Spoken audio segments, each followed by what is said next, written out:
ஆரிய கூத்தாடினாலும் தாண்டவ கோனே, ஆரிய கூத்தாடினாலும் தாண்டவ கோனே, காசு காரியத்தில் கண்வையடா தாண்டவ கோனே. ஆரிய கூத்தாடினாலும் தாண்டவ கோனே, காசு காரியத்தில் கண்வையடா தாண்டவ கோனே. உள்ளே பகைவையடா தாண்டவ கோனே, உள்ளே பகைவையடா தாண்டவ கோனே, காசுக்கு உதட்டில் உறவாடடா தாண்டவ கோனே. முட்டா பயலை எல்லாம் தாண்டவ கோனே, சில முட்டா பயலை எல்லாம் தாண்டவ கோனே, காசு முதலாளி ஆக்குதடா தாண்டவ கோனே. சில முட்டா பயலை எல்லாம் தாண்டவ கோனே, காசு முதலாளி ஆக்குதடா தாண்டவ கோனே. என்ன ஒரே கலர்ஃபுல்லா இருக்கு. என்னங்க கண்ணாடி? இன்னைக்கு ஒரு ஜாலி மூட்ல இருக்கிறோம். என்ன ஜாலி மூடு? ஜாலியா ஒன்று பண்ணலாம் அப்படின்னு சொல்லிட்டு ஒரு ஃபன் பண்ணலாம் அப்படின்னு ஒரு இதுல வந்திருக்கிற சட்டை பாத்தீங்களா? கலர் ஜிகு ஜிகுன்னு இருக்கீங்க. வருத்தப்படாத வாலிபர் சங்க சிவகார்த்திகமா இருக்கீங்களே. என்ன பாட்டு? எந்த படத்துல இந்த பாட்டு? இந்த பாட்டு தான் நல்லா தெரியுமே. கராடு ஏன் என்னங்க எவ்வளவு பெரிய ஒரு முக்கியமான ஒரு படத்துல ஒரு பாட்டு. என்ன பாட்டு சொல்லுங்க? பராசக்திங்க. அதுக்கிட்ட ரிலீஸ் ஆயிடுச்சா? சிவகார்த்திகேயன் படமா அந்த? ஐயோ பராசக்திக்கு வந்த சோதனையை என்னாச்சு? ஏங்க சிவகார்த்திகேயன் நடிச்ச பராசக்தி இல்லைங்க, இது இந்திய சினிமா வரலாற்றையே தலைகீழாக புரட்டி போட்டு தலைவர் கலைஞர் கதை வசனம் எழுதி நடிகர் திலகம் சிவாஜி கணேசன் நடிச்ச மாபெரும் திரைக்காவியமான பராசக்தியினுடைய படத்துல இந்த பழைய பராசக்தி. பழைய பராசக்தி ஒரே பராசக்தி தான். ஒரே பராசக்தி தான். அந்த பராசக்தி தான். காலத்திற்கும் ஒரே பராசக்தி, இக்காலத்திற்கும் ஒரே பராசக்தி தான். அதுக்கப்புறம் எத்தனை பராசக்தி என்ன வரலாம். ஓகே, அந்த பராசக்தியில உள்ள பாட்டு. ஆமா. ஓஹோ, அந்த படத்தை பத்தி தான் இன்னைக்கு பார்க்க போறோம். என்ன பார்க்க போறோம்? சும்மா பேசுவோம் ஜாலியா. Okay okay. அன்னைக்கு தலைவர் என்னெல்லாம் சம்பவம் பண்ணி வச்சுட்டு போயிருக்காருன்னு பேசுவோம். என்னது அது? கலைஞர் கருப்பு கண்ணாடி போட்டிருப்பாருல, அப்படி ஒண்ணு போடலான்னு. போடுங்க தனியா போடுங்க. உங்க கண்ணு தான் அழகு, அதுதான் வந்து நம்ம ஆடியன்ஸ் தெரியணும். கழட்டிடுங்க. பொறுக்கல. ஓகே, என்ன பேச போறோம்? பராசக்தி படத்தை பத்தி பேசுவோம். பராசக்தி ஒரு ரிவ்யூ அப்படி வச்சுக்கலாமா? எப்படி பார்த்தாலும் நீங்களும் சினிமா சம்பந்தப்பட்டவர் தான். ஆமா, நானும் சினிமாவுக்கு சம்பந்தப்பட்டவன் தான். நம்ம சினிமாவுக்கு ஒரு மரியாதை செய்யணுமா இல்லையா? கண்டிப்பா. நானும் ரொம்ப நாளா எனக்கு ஒரு ஆசை இருந்தது, இந்த படத்தை ரிவ்யூ பண்ணுவோம், இல்ல வேற யாராவது பண்றாங்களான்னு பார்ப்போம். யாரும் பண்ண மாட்டேங்கிறாங்க.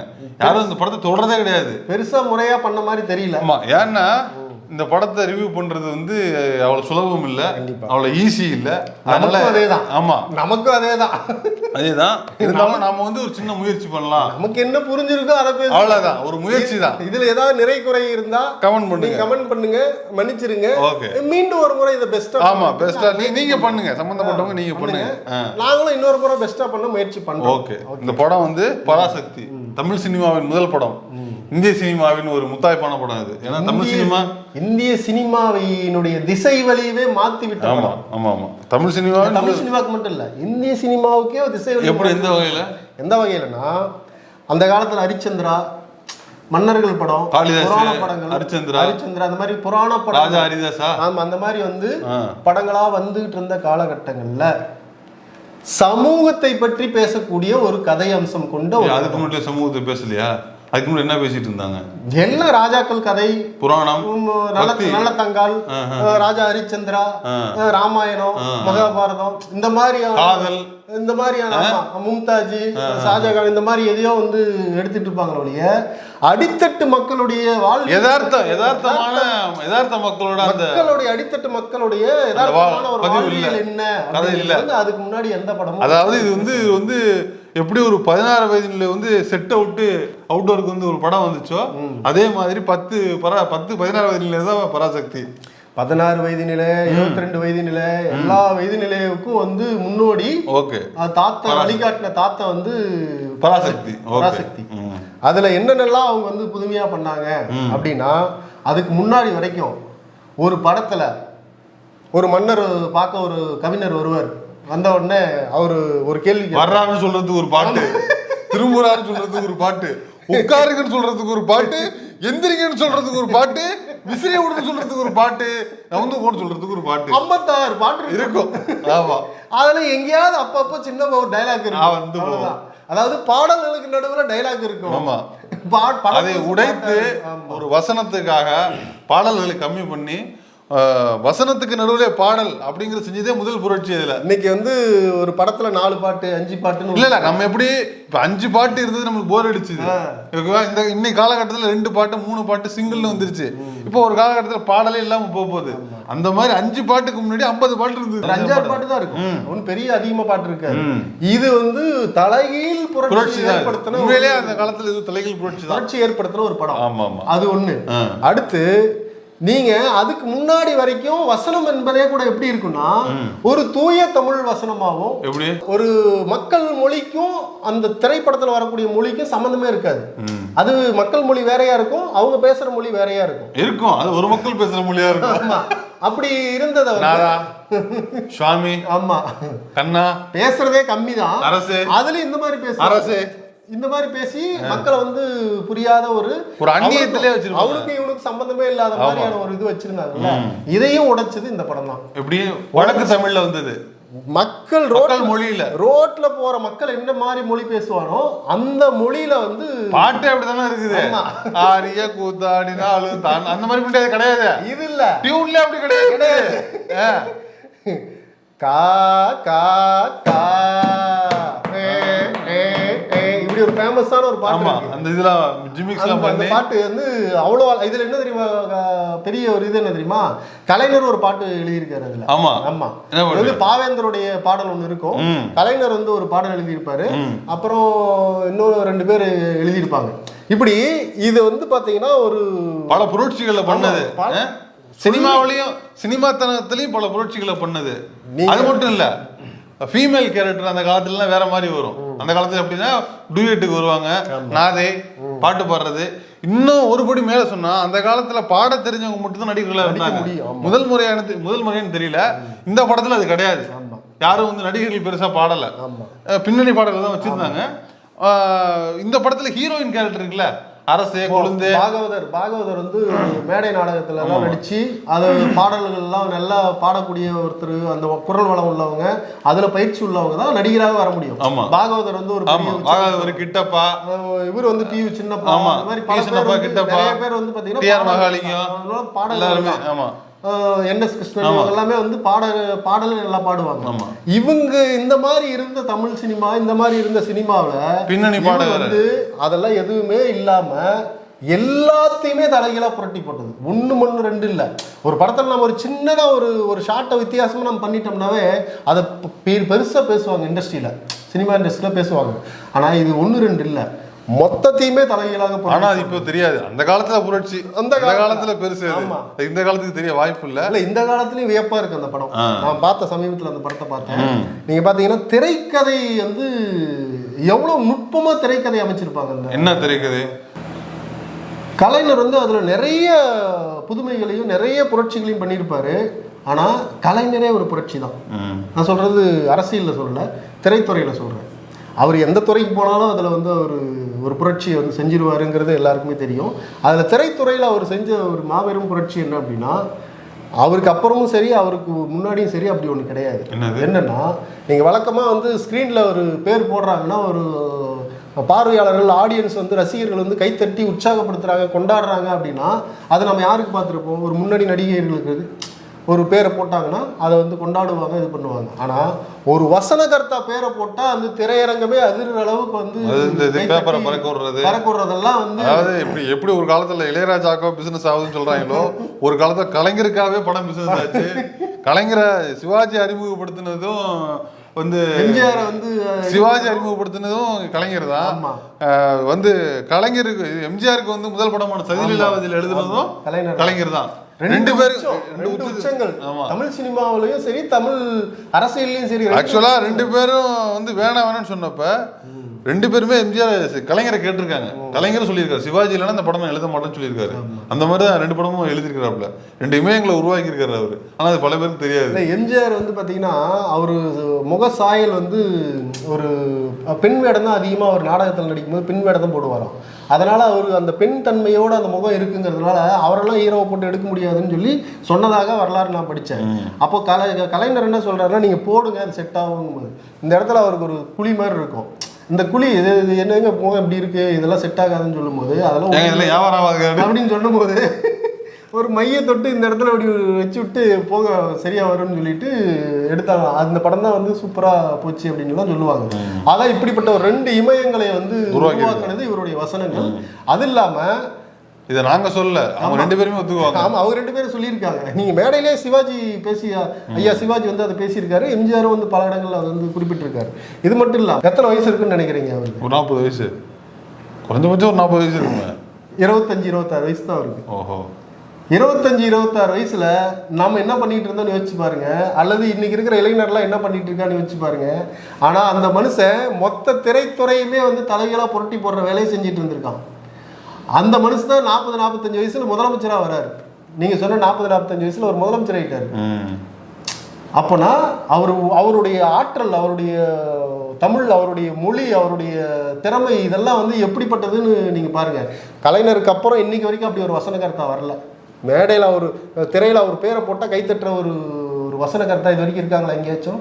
1952 வந்த ஒரு படம் இன்னைக்கும் அதனுடைய அந்த ஸ்க்ரீன் பிளே வந்து நம்மளை வந்து வேக்க வைக்கிற மாதிரி பண்ணியிருக்கு. என்ன வேக்க வைக்க? இது ஒன்றும் இல்லை, இந்த கதை முதல்ல என்ன அப்படின்னு பார்க்காதவங்களுக்கு, நிறைய பேர் பார்த்துருப்பாங்க, பார்க்காதவங்களுக்கு சொல்கிறோம். கதை ஒன்றுமே இல்லை. அப்போ வந்து பஞ்சம் 1950 காலகட்டம், 60 கிட்டத்தட்ட 65-70 காலகட்டம் வரைக்குமே வந்து பெரிய பஞ்சம். அந்த பஞ்சத்தில் வந்து இங்கே வேலை கிடையாது, மழை கிடையாது, விவசாயம் கிடையாது. இந்த மாதிரி பஞ்சமாக இருந்த காலகட்டத்தில் நிறைய பேர் இங்கேருந்து பிழைக்கிறதுக்கு பல்வேறு மாநிலங்களுக்கு, நாடுகளுக்கு இங்கிருந்து வந்து குடிபெயர்றாங்க. அந்த மாதிரி குடிபெயர்ந்தவர்கள்ல ஒரு குடும்பம் தான் வந்து இந்த குடும்பம். 4 பேர், அதுல 3 பேர் வந்து இவங்க பர்மாவுக்கு வந்து இப்போ ஒரு பிழைப்புக்காக, அதாவது அப்பாவும் தங்கச்சி இங்க ஊர்ல விட்டுட்டு 3 பேர் பர்மாவுக்கு போயிடுவாங்க. ஞானசேகரன், குணசேகரன், சந்திரசேகரன் 3 பேர் அண்ணன். அதுல 1ஆவது கேரக்டர் தான் சிவாஜி பேரு, அதுல குணசேகரன். அங்க போய் அண்ணன் வந்து அங்கேயே உள்ள ஒரு படிச்சு அரசாங்க வேலையில இருக்கிறாரு. அங்க உள்ள ஒரு பெண்ணையே திருமணம் பண்ணிக்கிறாரு. அவங்க மூலமா அங்க ஒரு நல்ல ஒரு நிலையில இருக்கிறாங்க, பணக்கார நிலையில இருக்கிறாங்க. நினைச்சா போயிட்டு வந்துடுற மாதிரியான போக்குவரத்து அந்த மாதிரிலாம் கிடையாது. ஆமா, ஒரு மாதத்துக்கு முன்பே 2 மாதத்துக்கு முன்பே நீங்க வந்து பயணத்துக்கான இதை வந்து ரெடி பண்ணாதான் நீங்க பயணிக்க முடியுங்கிற ஒரு கால சூழல்ல அப்போ அவங்களுக்கு ஒரு தந்தி வருது, ஒரு லெட்டர் வருது. அந்த லெட்டர் என்னன்னா, ஒரு தங்கச்சிக்கு வந்து கல்யாணம் அப்படின்னு சொல்லும்போது அந்த கல்யாணத்துக்கு புறப்படலாம் அப்படின்னு சொல்லி தயாராகிட்டு இருக்கிறாங்க. தயாராகும் போது பர்மா போர் வந்து உருவாகுது.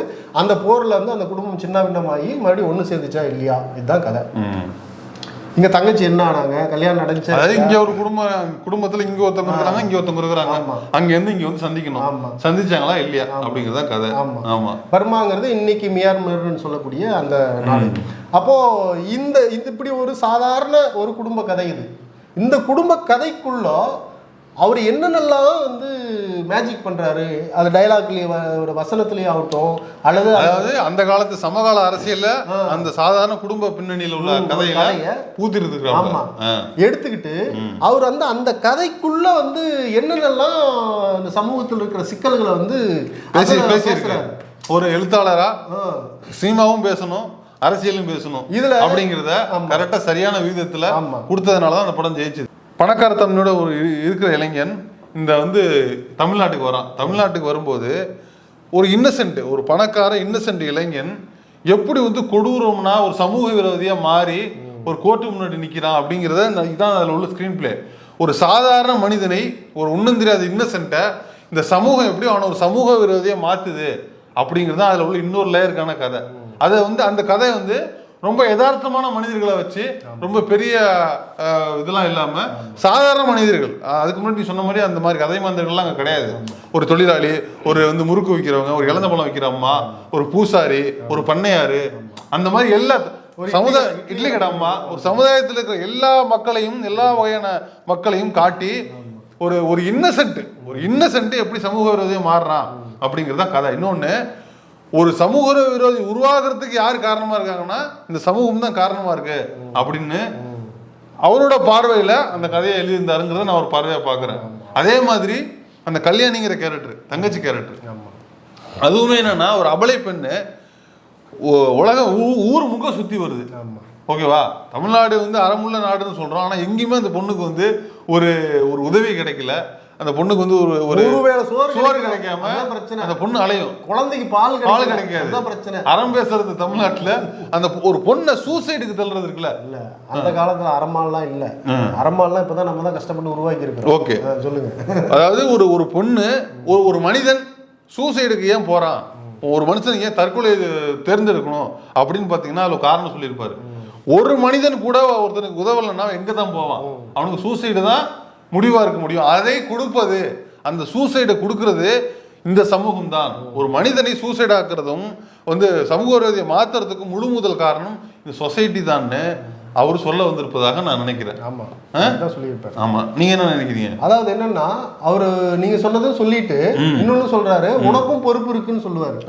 அந்த அம்மா பண்டரி பாயா, அந்த அம்மா வந்து சிவாஜி பார்த்து சொல்லுவாங்க.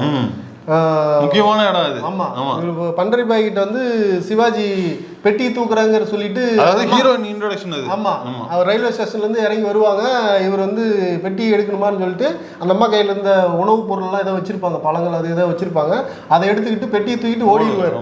இந்த அம்மா துரத்திட்டு ஓடும், நிறைய பேர் ஓடி வருவாங்க. ஒரு கட்டத்தில் பெட்டி தூக்கி போட்டு அந்த உணவுப் பொருளை மட்டும் எடுத்துட்டு அவர் ஓடிடுவார். ஓடிட்டு எங்கேயோ ஒரு பழைய அதான் அங்கதான் ஒரு விஷயம் இருக்கு. ஓடும்போது இது வரைக்கும் அந்த படத்துல டிராவல் பண்ணியிருப்பாரு, எல்லாத்தையுமே உதவி கேட்பாரு, யாருமே செஞ்சிருக்க மாட்டாங்க. அதனாலதான் அவர் வந்து என்ன பண்ணுவாருன்னா பைத்தியமா நடிப்பாரு. பைத்தியமா நடிச்சு எல்லாத்தையும் உணவை வந்து அதுக்கு முன்னாடி ஒரு பைத்தியத்தை அவர் பார்த்திருப்பாரு. ஒருத்தங்கிட்ட போய் ஒரு அம்மா கிட்ட போயிட்டு ஒரு பசிக்குதுமா ஒரு பழம் கொடுமா அப்படின்னு கேட்கும்போது அந்த அம்மா தராது, பழ வியாபாரம் பண்ற அம்மா. ஆனா ஒரு பைத்தியம் வந்து என்ன பண்ணுவான், ஒரு அடிச்சு பழத்தை எடுத்துக்கிட்டு ஓடிடுவான். அதாவது பைத்தியமா இருந்தா இங்க பொழைக்க முடியும், பைத்தியம் எதுவும் கேட்க மாட்டேங்கிறாங்க, ஒரு உணர்வு வந்துருது அவருக்கு. அதுல இருந்து ஓகே நமக்கு வேற வழி இல்லைன்னா ஒரு பைத்தியமா மாறுறாரு. அதுல இருந்து கேட்டாரு குடுக்கல, கேட்டாரு குடுக்கல, அப்ப பைத்தியத்துக்கு கிடைக்குது, பைத்தியமா மாறிடுவோம் அப்படின்னு சொல்லி அந்த கேரக்டர் மாறுது. ஒண்ணு இங்க ஏமாத்துக்காரனா இருக்கணும், இல்லைன்னா பைத்தியமா இருக்கணும். இங்க நல்லா இருக்கிறவன் வாழ முடியாது அப்படின்னு அவரு ஒரு முடிவு. ஆமா, வந்து அப்பதான் ஹீரோயினை பாப்பாரு. அப்ப ஹீரோயின் இருந்து புடிங்கிட்டு போகும்போது ஹீரோயின் மட்டும் தான் சொல்லுவாங்க அந்த படத்துல, பாவம் ஏதோ பசி போல அப்படின்னு ஒரு டயலாக் வைப்பாரு. மொத்த கூட்டத்திலே அந்த அம்மா தான் சொல்லுவாங்க. இல்ல அந்த படத்திலே பாத்தீங்கன்னா ஹீரோயின் மட்டும் தான் அந்த நல்ல கேரக்டரா வந்து காமிச்சிருப்பாரு. பாவம் ஏதோ பசிக்கும் போலன்னு சொல்லுவாங்க. ஒரு பாசிட்டிவான கேரக்டர் அப்பதான் வரும் படத்துல. அந்த மாதிரி ஒரு என்ன சொல்றது, அப்பதான் நீங்க சொல்ற மாதிரி அந்த காட்சி வரும். வந்து போய் ஒரு இடத்துல உட்காந்து பேசுவாங்க. இவரு எடுத்துட்டு வந்த உணவை இவரு சாப்பிட்டது மட்டும் இல்லாம காக்கா குருவிக்கெல்லாம் போட்டுக்கிட்டு இருப்பாரு. அப்பதான் நான் சொன்ன அந்த பாட்டு வரும், கா கான்னு அந்த பாட்டு வரும். ஆமா, அப்போ பச்சி ஜாதி நீங்க எங்க பகுத்தறிவாளரை பார்க்காதீங்க, பச்சி ஜாதி நீங்க எங்க பகுத்தறிவாளரை பார்க்காதீங்க, கிடைச்ச உணவை பங்கிட்டு உண்ணுங்க அப்படின்னு சொல்லி ஒரு பாட்டு வரும். சூப்பரான பாட்டு, நல்ல கருத்துள்ள பாட்டு. கேளுங்க அந்த பாட்டை கேட்டு கமெண்ட் பண்ணுங்க. அப்போ இந்த மாதிரி பண்ணிட்டு இருக்கும்போது பன்றி பாய் வீட்டுக்கு பின்னாடி தான் இவர் உட்காந்துட்டு போறோம். முடிச்சவர்ல பன்றி பாய் வந்து சுத்தி வருவாங்க. அப்போ ஓடி தப்பிச்சு. அதே மாதிரி அந்த காலத்துல வந்து பெண்களை, குறிப்பா படத்துல பெண்களை எதுக்கு யூஸ் பண்ணிட்டு இருந்தாங்கன்னா ஒரு போக பொருளா தான் இருப்பாங்க. அதாவது பாட்டு பாடுவாங்க, லவ் பண்ணுவாங்க, கண்ணே ராதேன்னு பேசுவாங்க. நிறைய பேர் உட்காந்து சரக்கு அடிச்சிட்டு இருப்பாங்க. அங்க வந்து அந்த ஐட்டம் டான்ஸுங்க தான் அப்பவே இருந்தது. என்னது இல்ல, இது மன்னர் காலத்துல இருந்து தொடர்ந்து. ஆமா, உத்தம புத்திரன் எல்லாம் கூட பாட்டு இருக்கும். எல்லாமே அந்த மாதிரி தான் அலிபாபா 47 இருக்கும், எல்லாத்துலயும் இருக்கும். ஆமா, அப்படி வந்து இருக்கும்போது அந்த கேரக்டர் அந்த மொத்த படத்தையும் சிவா, அதாவது அதுக்கு முன்னாடி என்ன ஆண்கள் தான் பெண்களுக்கு வந்து அட்வைஸ் பண்ணி திருத்துறது, நாட்டை திருத்துறது, அந்த எல்லாத்தையும் திருத்துறதுன்னு வச்சுப்பாங்க. பராசக்தியில என்ன இருக்குன்னா ஒரு பெண் தான் ஒரு ஹீரோவை திருத்துவாங்க, ஒரு பெண் அட்வைஸ் பண்ணுவாங்க. அது வரைக்கும் த்ரூ அவுட் வந்திருப்பாங்க. அவர் ஹீரோன்னு பேர் அவருக்கு சிவாஜிக்கு. அது வரைக்கும் பைத்தியம் மாதிரி நடிச்சவர் இந்த சமூகத்தின் மேல அவ்வளவு அவநம்பிக்கை கொண்ட அந்த மனிதரை ஒரு பெண் கேரக்டர் உட்கார வச்சு நிக்க வச்சு கேள்வி கேட்கும், பச்சை பச்சையா கேட்கும். நீ எல்லாம் என்ன பெரிய ஆளு, நீ இல்லடா பெரிய ஹீரோ, நீ என்னடா அப்படின்னு கேட்கும். இப்ப நம்ம கிட்ட எல்லாருக்கிட்டையுமே நீங்க ஏன் இந்த தப்பு பண்ணீங்கன்னா நம்ம தப்ப நம்ம ஒத்துக்க மாட்டோம். ஏன் நான் இப்படி ஆனதுக்கு என்ன காரணம்னு யாரையாவது குற்றம் சொல்லுவோம், சமூகத்தை சார்ந்து. அதே மாதிரி சிவாஜி என்ன சொல்லுவாருன்னா, இந்த சமூகம் என்ன இப்படி பண்ணிடுச்சு, அந்த அம்மா வண்டே கேட்கும். எல்லாத்துக்கும் சமூகத்தை குற்றம் சொல்லாத, உனக்கு பொறுப்பு இல்லையா அப்படின்னு ஒரு டேர்னிங் கொடுக்கும் அம்மா. அந்த படத்திலேயே ஒரு சிவாஜிக்கு வந்து ஒரு ஹீரோ கேரக்டர் டிரான்ஸ்ஃபார்ம் ஆகிற இடமே கண் தெளிவடையும். ஆமா, பார்வை தெளிவடையும். அது அந்த இடத்துல ஹீரோவும் அல்ல, அந்த படத்துல ஃபாலோ பண்ணிட்டு வர எல்லாருமே அந்த இடத்துல டிரான்ஸ்ஃபார்ம் ஆவாங்க. அதுதான் ரைட்டிங்ல உள்ள ஸ்பெஷல். ஒரு பெண்ணை வச்சு இந்த சமூகத்துக்கு அட்வைஸ் பண்ண வச்ச ஒரு இடம் இருக்குல்ல, அதுவே புதுசு தான் இன்னைக்கு. இந்த இவர் வந்து ஒரு ஹோட்டல்ல ஒரு ஒரு ஒரு ஒரு பெண் வந்து ஒரு பெண் வந்து ஏமாத்திடுவாங்க. ஆமா, அந்த பெண் கதையை இவர் சொல்லுவாரு. இப்படி ஒருத்தர் என்னை ஏமாத்திட்டு போயிட்டா அப்படின்னு அவள ஒரு ஒருமையில வந்து சொல்லுவாரு.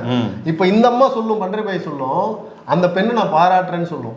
இந்த இடத்துல என்ன அப்படி ஒரு அனுபவத்தை இந்த உலகம் கொடுத்துருக்காரு. உனக்கு கஷ்டம்னா என்ன, ஏழைகள்னா என்ன, இது வறுமைனா என்னன்னு உனக்கு தெரியப்படுத்துறதே அந்த பெண்ணு தான். ஒருவேளை அந்த பெண் உன்னை ஏமாத்தாம இருந்திருந்தா நீ இந்த உலகம் இப்படி ஒரு உலகம் இருக்குன்னு உனக்கு தெரிஞ்சிருக்காது. நீ பகட்டான வாழ்க்கையை வாழ்ந்துட்டு இருந்திருப்ப, நீ உயர்வான வாழ்க்கையை வாழ்ந்துட்டு இருந்திருப்ப. உனக்கு இந்த மாதிரி உலகத்தை காட்டினதுக்கு அந்த பெண்ணுக்கு நான் நன்றி சொல்றேன் அப்படின்னு சொல்லி அந்த அம்மா வந்து, அதாவது அதை கூட நான் சொல்றேன்னா ஒரு ஹீரோவுக்கு சொல்லுது, அதை தாண்டி ஒரு படத்தையே மாற்றி அமைக்கிற அந்த கேரக்டரை ஒரு பெண்ணுக்கு கொடுத்துருந்தாரு அப்படிங்கிறது அந்த காலத்துல மிகப்பெரிய விஷயம். ஆமா, முட்டாள்னு சொல்லும். ஆமா, ஹீரோவை பார்த்து நீ முட்டாள் அப்படி, என்னது நான் முட்டாளா அப்படிம்பாரு சிவாஜி. ஆமா நீ முட்டாள், 1000 முறை சொல்லுவேன் நீ முட்டாள் அப்படிங்கும். கூடி குறி போயிடுவாரு. இந்த சீனை பார்க்க போய் எனக்கு ஒரு தோணுச்சு, பூந்தோட்டம்னு ஒரு படம் இருக்கு, முரளியும் சோழலட்சுமி நடிச்ச படம். இந்த சீக்வன்ஸ் அப்படியே படத்துல இருக்கும். மொட்டை பாறையில உட்கார வச்சு என்ன கேள்வி கேட்கறேன்னு தப்பா நினைக்காத அப்படின்னு அந்த கேரக்டர் சொல்லும். ஏன்னா படம் முழுக்க தப்பா இருப்பான் அந்த கேரக்டர். அவனை உட்கார வச்சு கேள்வி கேட்கும் சிவலட்சுமி கேரக்டர். எனக்கு வந்து இந்த பராசக்தி சீன் தான் ஞாபகம் வந்துச்சு. அதே மாதிரி இந்த பராசக்தி படத்துல இருந்து நிறைய சீனு, நிறைய ஸ்க்ரீன் பிளே நிறைய பேர் சுட்டிருக்காங்க. எனக்கு அங்கங்க ஞாபகம் வந்துச்சு. சுடலனாதான் ஆச்சரியம். சுடதுல ஒரு இன்ஸ்பிரேஷன், சுடதுல ஒரு இன்ஸ்பிரேஷன் தான். அது படத்துல அங்க போகும்போது இடையில புதிய பாதைன்னு ஒரு டைலாக் வரும். அதுதான் புதிய பாதை டைட்டிலா இருக்குது. புதிய பாதைன்னு ஒரு டைலாக் ஒன்று இருக்கும், அது அப்படியே டைட்டிலா வச்சிருக்காரு அவரு. இன்னொன்னு தெரியுமா, கலைஞருடைய பராசக்தியினுடைய பட வசனத்தை பேசி காட்டினாதான் உங்களுக்கு நடிக்க சான்ஸே கிடைக்குங்கிறது ஒரு நீண்ட கால ஒரு வரலாறு, தமிழ் சினிமாவுடைய வரலாறு. தமிழ் சினிமாவில் மட்டும் இல்லை, ஒரு முறை இவரு நாகார்ஜுனா அவங்க அப்பாவா இல்லை வந்து ராஜ்குமாரான்னு தெரியல, அவங்க கூட சொல்லியிருந்தாங்க, மோகன்லால் இவங்க கூட சொல்லியிருந்தாங்க, பராசக்தி வசனத்தை பேசி காட்டி தான் எங்களுக்கு வந்து பேசினா தான் நல்லா ஏற்ற இறக்கமாக பேசினா தான் எங்களுக்கு சான்ஸ் கிடைக்கும், நாங்களாம் அதை வாங்கி மனப்பாடம் பண்ணுவோம். அப்போ அந்த வசன புத்தகம் வந்து விற்பாங்களாமா, அந்த புத்தகத்தை வாங்கி மனப்பாடம் பாட்டு புக்கு மாதிரி அது வைக்கிறது. அத்தனை நடிகர்களும் யாரு, ரஜினி உள்பட கமல் உள்பட அத்தனை பேரும் பராசக்தியினுடைய படத்தை வந்து வசனத்தை டைலாக் வந்து மனப்பாடம் பண்ணி போய் பேசி காட்டுறது தான் சினிமாவில் சான்ஸ் தேடுவதற்கான ஒரு வழிமுறையே. அந்த சாவியே அதுதான், பராசக்தி திரைப்படத்தினுடைய வசனம் தான் சினிமாவுக்கான சாவி அப்படின்னு சொல்லுவாங்க. அதே மாதிரி அந்த கல்யாணி கேரக்டர் இருக்கீங்களா, அது வந்து ஒரு ஒரு சாதாரண வீட்டில் சாதாரண அப்பா பிள்ளை அவங்களுக்கு ஒரு கல்யாணம் நடக்கும், அதுலேருந்து கதை வந்து ட்ராவல் ஆகும். ஆனால் அந்த கதையில் பார்த்தீங்கன்னா அவங்க வந்து ஒரு சாதாரண பெண்மணி, இந்த சமூகம் வந்து எவ்வளோ அவங்களுக்கு வந்து ஒரு அபலை பெண்ணாக மாற்றுது, உதவியே செய்யாமல் அவங்க கிராஸ் பண்ணி ஒரு கேரக்டர்லாம் இருக்குல்ல. பார்த்தீங்கன்னா ஒரு ஒரு ஒரு ரவுடி ஒருத்தன் இட்லி கடை வைக்கும்போது ரவுடி ஒருத்தன் வருவான், அப்புறம் பூசாரி ஒருத்தன், கோயில் பூசாரி வருவான், அடுத்தது பார்த்தீங்கன்னா பண்ணையார் ஒருத்தர் ட்ரேடிங் பண்ணுவார், வியாபாரம் பண்ணுற பண்ணையார் வி.கே. ராமசாமி அவர், அடுத்தது ஒரு போலீஸு. ஓகேங்களா, இந்த 4 கேரக்டர் இருக்குல்ல. ஒரு வீட்டில் ஒரு பெண்ணே வந்து உதவி பண்ண மாட்டேன்னு சொல்லி ஒரு ஆண் உதவி பண்ண சொல்லுவாரு, ஆனா அந்த பொண்ணு வந்து பேசி திட்டி அந்த மாதிரி. இப்போ இவ்வளவு கேரக்டர் கிராஸ் பண்றாங்கல்ல, இவங்க எல்லாருமே சமூகத்துல சாதாரணமா இருக்கிற மனிதர்கள் தான். ஓகேங்களா, நம்ம பார்க்கக்கூடிய சந்திக்கக்கூடிய யதார்த்தமான மனிதர்கள். ஆனால் இந்த கலைஞர் எங்க தெரியுமா ஒரு இன்னும் யதார்த்தம் எங்க தெரியுமா மாத்துறாரு, இந்த பெண்ணு இவ்வளவு லிஸ்ட் சொன்னால இந்த 5 பேரு, இந்த 5 பேரை தாண்டியும் அந்த அவங்களோட மூத்த அண்ணனையும் சந்திப்பாங்க யதார்த்தமா ஒரு கல்யாணத்துல. அவர் தான் மூத்த அண்ணன், அவரு தங்கச்சி உசுரா தேடிட்டு இருப்பாரு, அவரு தெரியாது தங்கச்சி தேடிட்டு இருப்பாரு, அடையாளம் தெரியாது. அப்ப இந்த கேரக்டர் போகும்போது அந்த அண்ணன் கேரக்டர் தங்கச்சின்னு தெரியாமல யாரோ ஒரு பெண் அவளை பெண்ணுங்கிறதுனால அந்த பொண்ணை வந்து அசிங்கப்படுத்தி அவமானப்படுத்தி அனுப்புவாப்ல. அப்ப அதுலதான் யதார்த்தம். அதுல ஒரு டைலாக் வரும், அந்த இடத்துல ஞாபகப்படுத்துறேன். இந்த பெண் வந்து, ஐயா குழந்தைக்கு பசிக்குதுங்க ஐயா, எனக்கு டாக்டர் 2-3 நாள் ஆச்சு, ஏதாவது உதவி பண்ணுங்க அப்படின்னு கேட்போம். இப்போ அவங்க அண்ணன் ஒரு பதில் சொல்லுவார், உங்களுக்கு புண்ணியமா போகும் அப்படின்னு சொல்லுவாங்க, புண்ணியம் வந்து சேரும் அப்படின்னு சொல்லுவார். அப்போ அவங்க அண்ணன் சொல்லுவார், ஆமாம் ஆமாம் எல்லா புண்ணியமும் சேர்த்து தான் நீ என் சொந்த தங்கையை இழந்து விட்டு நான் வந்து தவித்து கொண்டிருக்கிறேன், இந்த புண்ணியமெல்லாம் எதுக்கு ஆகும் அப்படின்னு ஒரு விரக்தி மனதில் இருப்பார். அவங்க தங்கச்சியை காணோம், இங்கிருந்து கிளம்பி போன தம்பியை காணோம், இப்போ கூட வந்த போரில் வந்து பார்த்தீங்கன்னா ஒரு தம்பி தொலைஞ்சிருப்பார், குண்டடிப்பட்டு தொலைஞ்சிருப்பார், எல்லாரையும் விட்டுட்டு அவர் அனாதையாக இருப்பார், இந்த புண்ணியமெல்லாம் எனக்கு என்னத்துக்கு உதவிச்சுங்கிற ஒரு மனநிலையில் அவர் சொல்லுவார். இல்லை அதுதான் என்னன்னா, நான் என்ன சொல்ல வந்தேன்னா, இந்த கேரக்டர் அதாவது இப்போ அப்பெல்லாம் எப்படின்னா ஒரு அண்ணன் கேரக்டர் நல்லா தான் இருப்பாரு, உடனே வந்து தங்கச்சியை கண்டுபிடிச்சிருவாருன்னு ஒரு அதான் எல்லாருக்கும் எண்ணமா இருக்கும், கண்டுபிடிப்பாரு. இந்த அயோக்கியத்தனத்தை இந்த சமூகத்துல வாழ்ற இந்த அயோக்கியர்கள்ல அவங்க அண்ணனும் இருக்கலாம் ஆமா அப்படிங்கறதுல தான் நான் புரிஞ்சுக்கிறேன். அந்த மொத்த கேரக்டருமே வந்து கடைசியில அவங்க அண்ணனையும் வச்சாரு பாருங்க, அதுதான் யதார்த்தமான ஒரு உண்மையாலுமே. இது அவர் எப்படி யோசிச்சாருன்னு தெரியல. ஆமா, தைரியம் வேணும். இல்ல ஊர் முழுசா நம்ம உதவி கேட்டிருக்கோம். ஆமா, கடைசியா நம்ம என்ன பண்ணுவோம், இயல்பா படத்துல என்ன பண்ணுவோம், எல்லாரும் இப்ப நமக்கு தெரியும், படம் பாக்குற ஆடியன்ஸுக்கு தெரியும் இவர்தான் அவங்க அண்ணன் அப்படின்ட்டு. இப்ப அந்த அம்மா வந்து நின்ன உடனே இப்ப பேசி எப்படியும் ஒரு வகையில கண்டுபிடிச்சிருவாங்க அப்படின்னு நம்ம நினைச்சிட்டு இருப்போம்.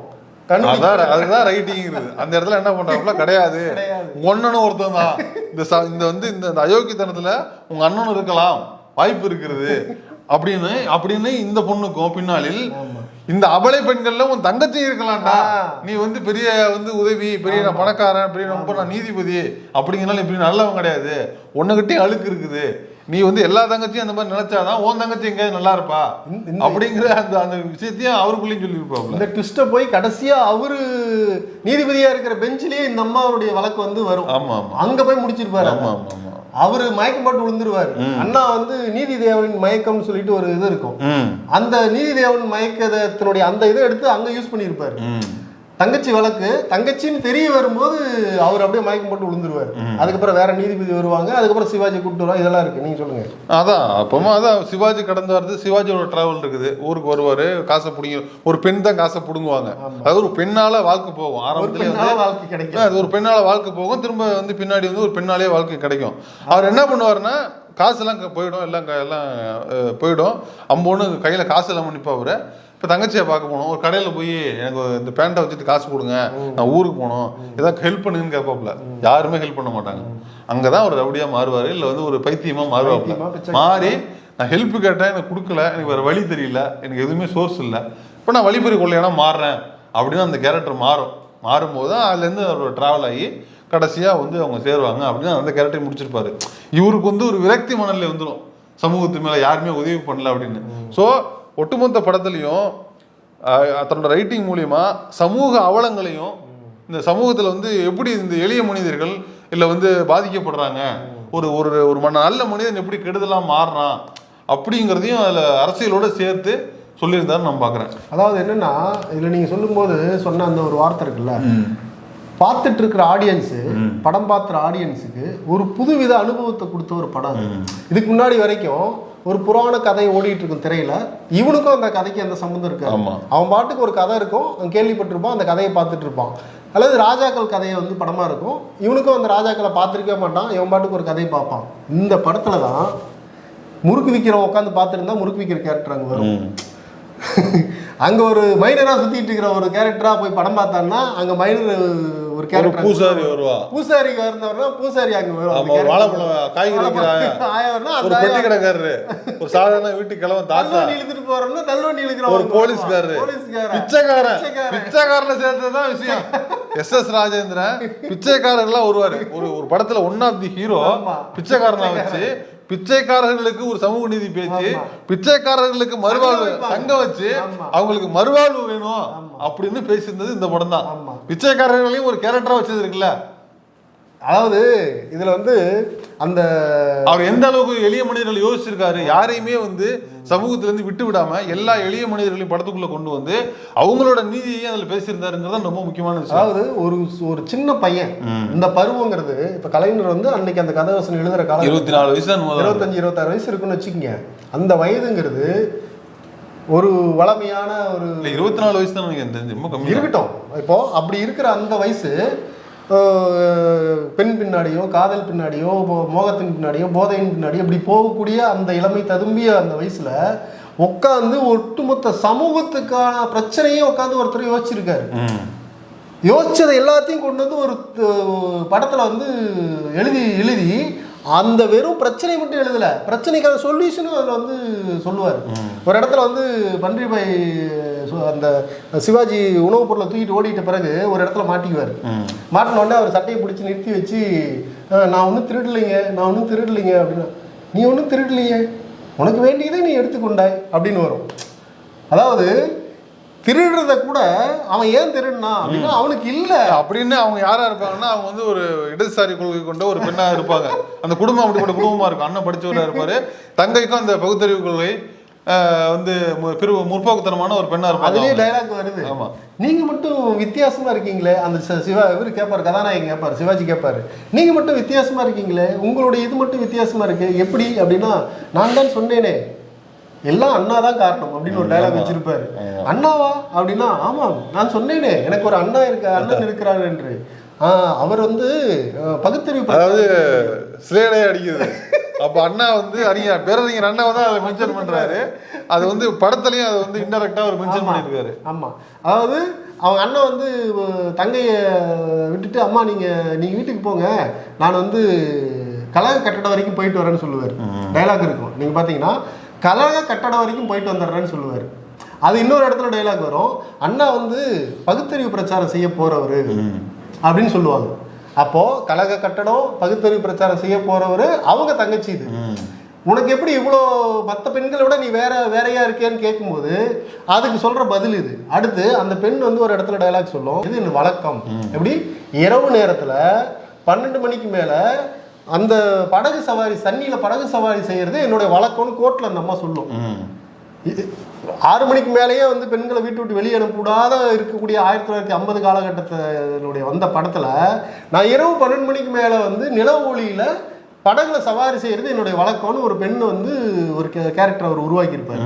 அந்த மாதிரி அவர் போகும்போது தான் அந்த குழந்தை வந்து அந்த படகுல விழுவும்.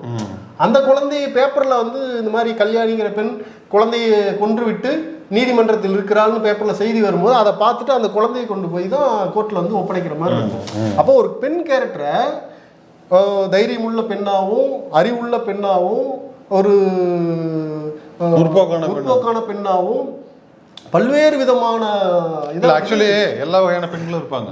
காய்கறி விற்கிறவங்க இருப்பாங்க, ஒரு சாதாரணமாக இருப்பாங்க, முறுக்கு விற்கிறவங்க இருக்கிறாங்க, பண்டரி பை மாதிரி முற்போக்கானமாக இருப்பாங்க, அபலை பெண்ணா இருக்கிற கல்யாணி இருக்காங்க. ஆக எல்லா வகையான கேரக்டர்ஸ் ஆண்கள்லையும் பெண்கள்லையுமே சேர்த்து. ஆனா அதுக்கு முன்னாடி வரைக்கும் பெண்களை வந்து இப்படி ஒரு கேரக்டர், நீங்க சொன்ன மாதிரி எல்லா கேரக்டர் அமைச்சிருப்பாங்க, ஆனா இப்படி ஒரு கேரக்டர் யாரும் படமே புதுசு கேரக்டரே இந்த இவ்வளவு கேரக்டர் கிடையாது. இவ்வளவு கேரக்டர் இருந்தாலும் இவ்வளோ சூழ்நிலைகள் உள்ள கேரக்டர் யாருமே எந்த படமே கிடையாது. அதனாலதான் சொல்றேன், சமூகத்தில் உள்ள அத்தனை பிரதிநிதிகளையும் அத்தனை வகையான பிரதிநிதிகளையும் முதல்ல ஒரு படத்துக்குள்ள வச்சிருந்தாரு.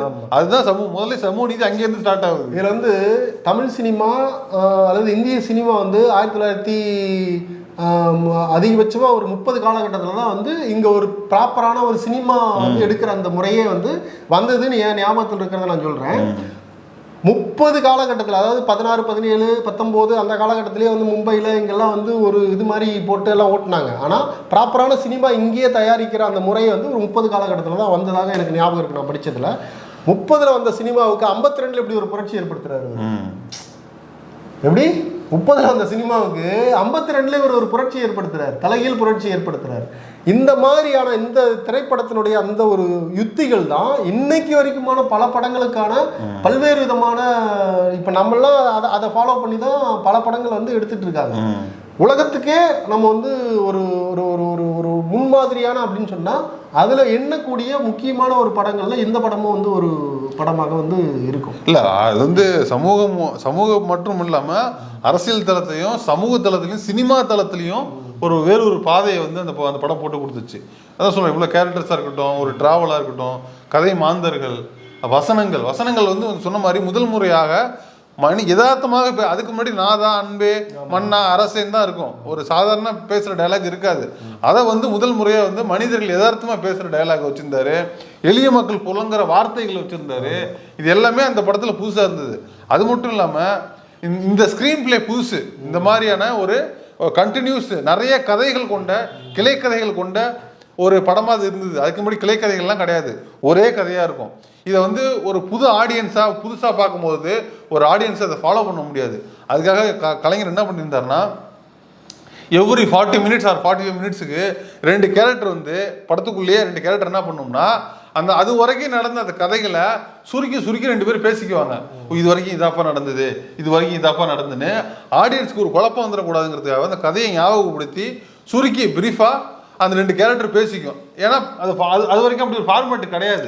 அப்படி ஒரு யுத்தியையும் அவர் வந்து ரைட்டிங்ல யூஸ் பண்ணியிருந்தாருன்னு பாக்குறேன். முதல்ல ஒரு பாட்டு வந்து வரும், வாழ்க வாழ்க வாழ்கவே திராவிட நாடு வாழ்க பாட்டு வரும். படம் ஆரம்பிச்ச உடனே அப்படி ஒரு பாட்டு வந்து வரும். அந்த பாட்டு முடிஞ்ச உடனே ஒரு கேரக்டர் வந்து கீழே ஒரு ஷாட் காட்டுவாங்க. அந்த ஷாட்டில் வந்து ஒரு வயதானவர், ஒரு பெண்ணு, ஒரு ஆள் உட்காந்துருப்பாங்க.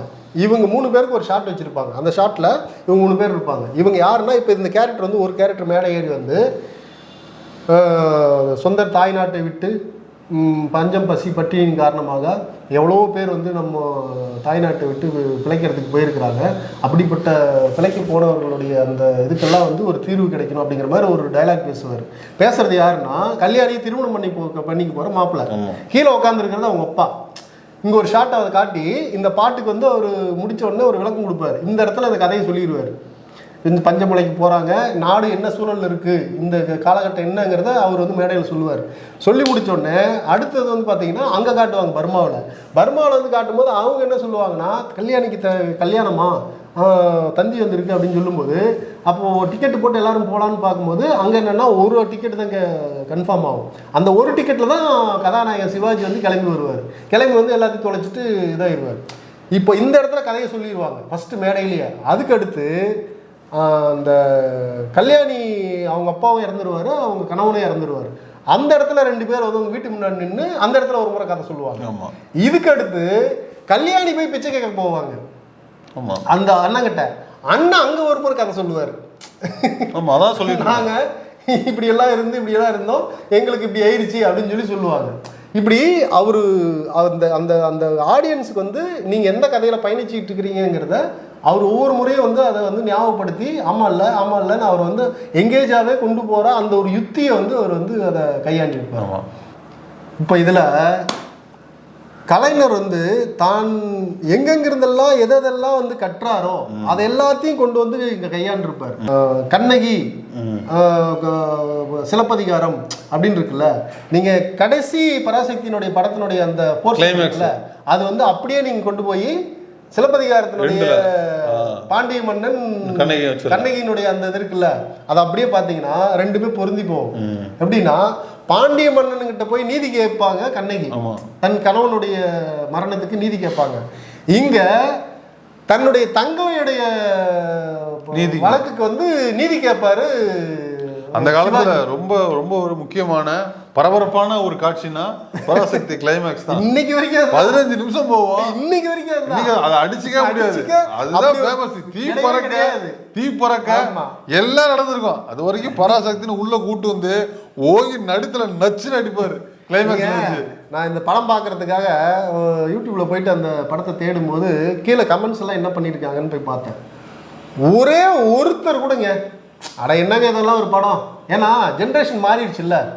இப்போது சில பேர் நீங்கள் கமெண்ட்டில் போய் பாருங்கள், நாங்கள் 2K கிட்ஸு, எனக்கு இப்போ தான் வந்து ஒரு 18 வயசு ஆகுது, 20 வயசு ஆகுது, ஆனாலும் எனக்கு இந்த படம் பிரமிப்பாக இருக்குது, வியப்பாக இருக்குது.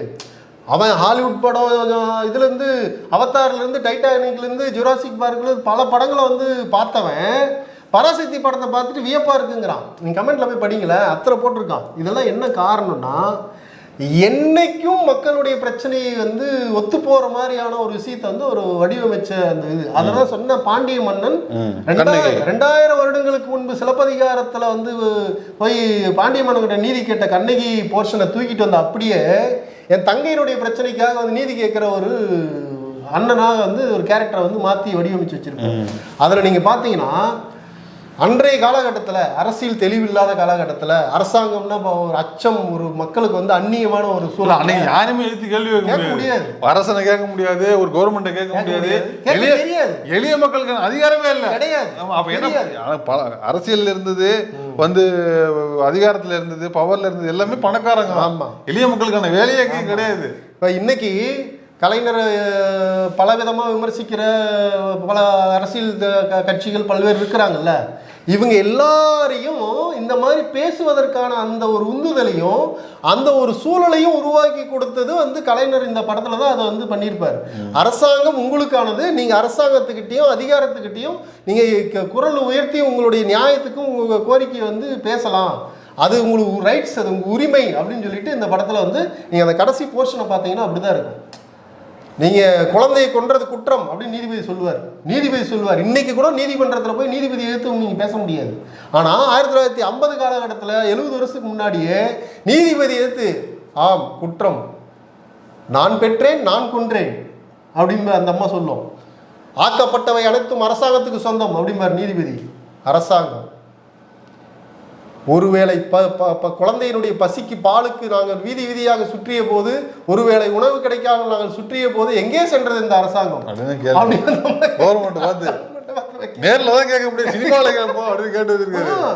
இப்படி கேட்க முடியுங்கிறது இன்னைக்கு கலைஞரை வந்து பல விதமா விமர்சிக்கிற திமுக விமர்சிக்கிற பல பேரு அந்த ஒரு சிந்தனையை, அப்படி ஒரு எண்ணத்தை வந்து நமக்கு ஊட்டி வளர்த்தது அதே கலைஞர் தான். அப்படியான அரசாங்கத்தை நோக்கி, அதிகாரத்தை நோக்கி பேசணும் அப்படிங்கிற இந்த கடைசி சீன் ஃபேமஸ் ஆனது அது உங்க எல்லாருக்குமே தெரியும். அதை நாங்கள் சொல்லி தான் தெரியணுங்கிற அவசியம் இல்லை.